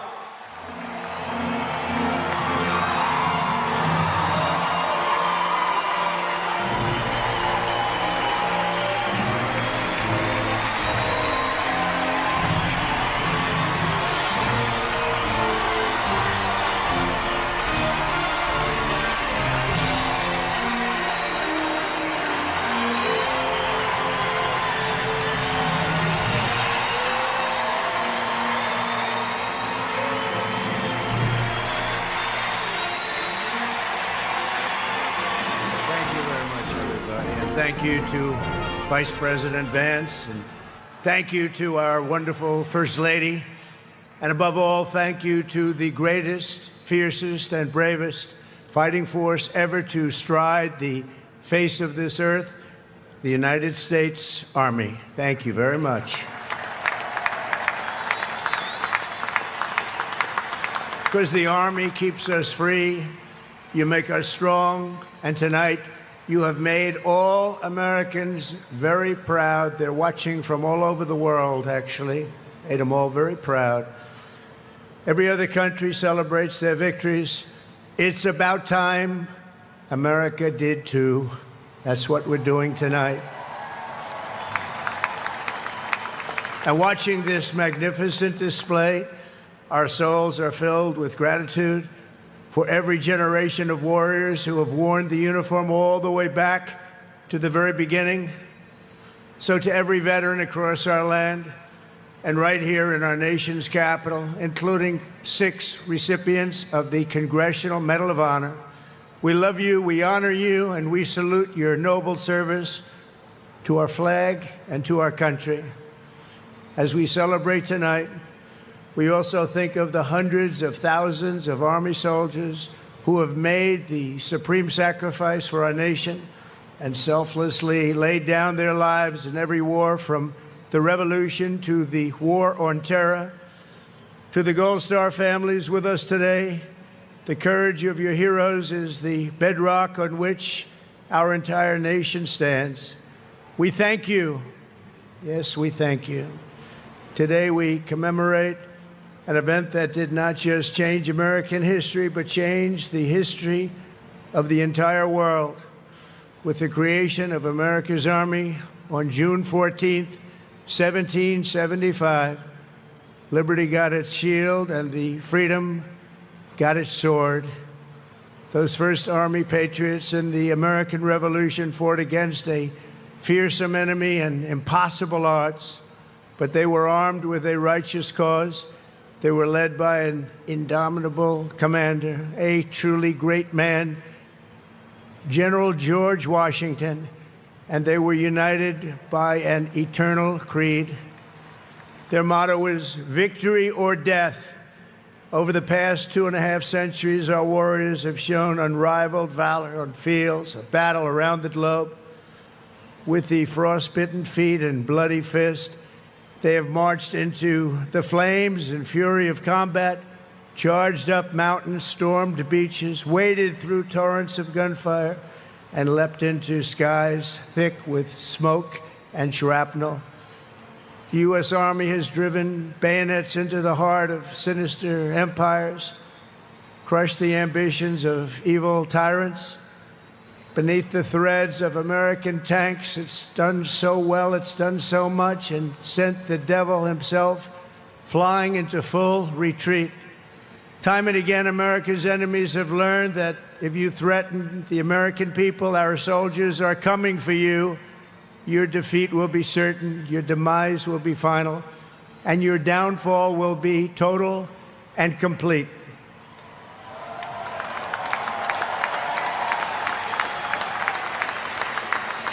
because our soldiers never give up, never surrender, and never, ever quit. They fight, fight, fight, and they win, win, win.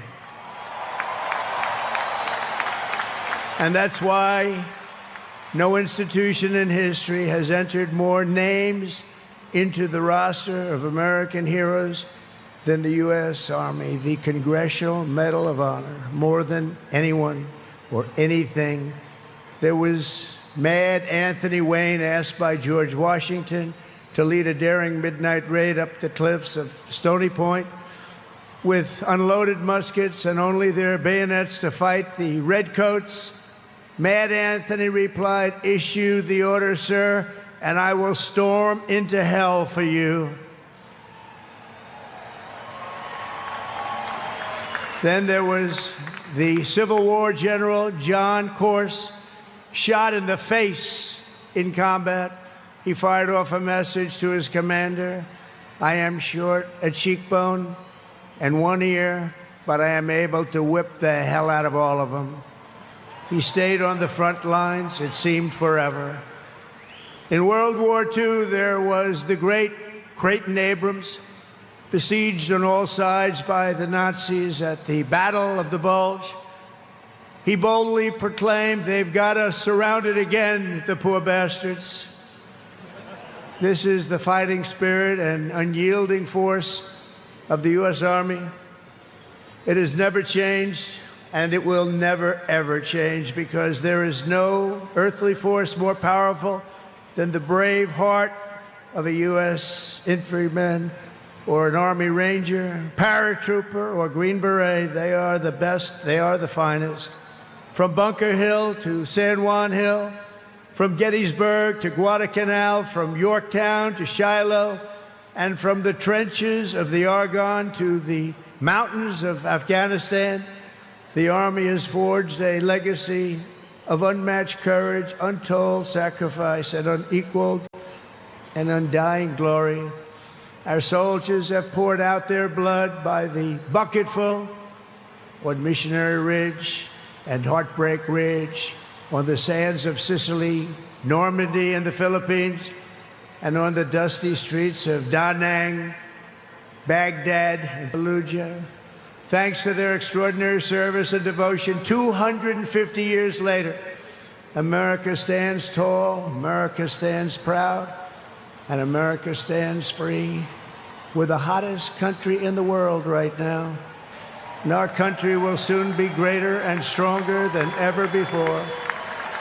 Down through history, we've been blessed beyond words by this valiant legion of Army warriors and patriots, heroes and legends.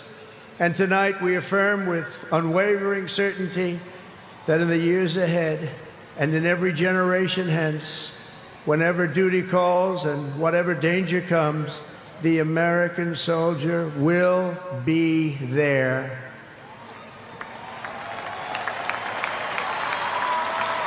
No matter the risk, no matter the obstacles, our warriors will charge into battle. They will plunge into the crucible of fire, and they will seize the crown of victory, because the United States of America will always have the grace of Almighty God and the iron will of the United States Army. Congratulations to everybody. We love our country. We've never done better. Thank you. God bless you. God bless the Army, and God bless America.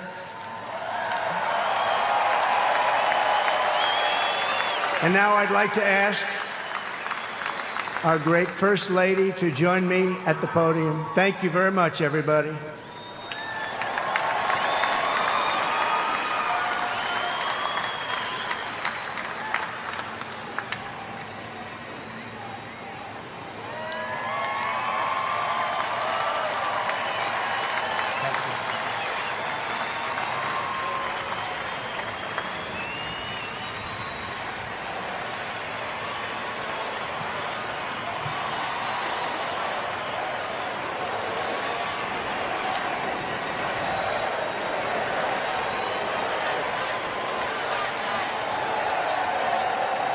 Mr. President, on behalf of the United States Army, the Army Golden Knights, I would like to present to you this flag, which was flown over our nation's capital in free fall during the Army's 250th birthday celebration.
I'd worked for all my life, and I had to start again with just my children and my wife. Thank my lucky stars to be living here today, 'cause our flag still stands for freedom, and they can't take that away. And I'm proud to be an American, where at least I know I'm free. And I won't forget the men who died, who gave that right to me. And I gladly stand up next to you and defend her still today. 'Cause there ain't no doubt I love this land. God bless the USA.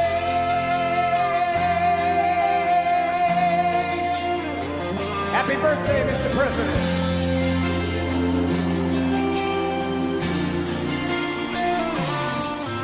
From the lakes of Minnesota to the hills of Tennessee, across the plains of Texas, from sea to shining sea, Detroit to Houston, and New York to LA. There's pride in every American heart, and it's time we stand and say, sing it with me. I'm proud to be an American, where at least I know I'm free. And I won't forget the men who died, who gave that right to me. And I gladly stand up next to you and defend her still today. 'Cause there ain't no doubt I love this land. God bless the USA.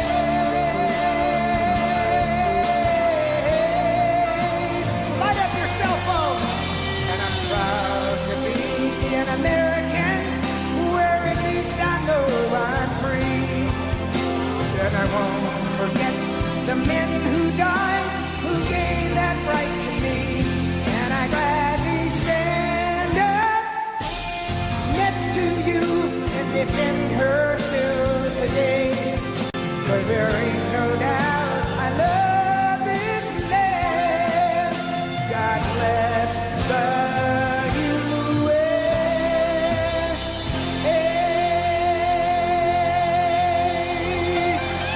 God bless the United States Army. Thank you.